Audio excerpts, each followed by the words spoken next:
പുഴയും കടന്നിലണമെങ്കിൽ യമുന കാവേരിയുടെ കാമുകനെ തട്ടിയെടുക്കാനായിട്ട് പോവുകയാണ്. പ്രേക്ഷകരെ, പ്രിയ കൂട്ടുകാരെ, സത്യം പറഞ്ഞാൽ യമുന ചെയ്യുന്ന ഒരു ചതിയാണ് നമുക്ക് കാണാനായിട്ട് കഴിയുക. നിവിൻ കൊടുക്കുന്ന സമ്മാനം വീട്ടുകാരെ എല്ലാവരെയും കാണിക്കുന്നതോടൊപ്പം തന്നെ കാവേരിയെയും കാണിക്കുന്നുണ്ട് എന്ന് കാണാനായിട്ട് കഴിയുന്നുണ്ട്, സാധിക്കുന്നുണ്ട്.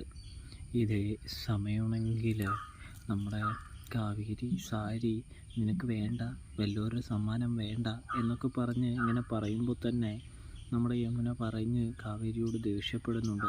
ഇതെനിക്ക് വേണം, എനിക്ക് തന്ന സമ്മാനമാണ്, ഇതെനിക്ക് വേണമെന്നൊക്കെ പറഞ്ഞ് ദേഷ്യപ്പെടുന്നൊരു കാഴ്ച കാണാം.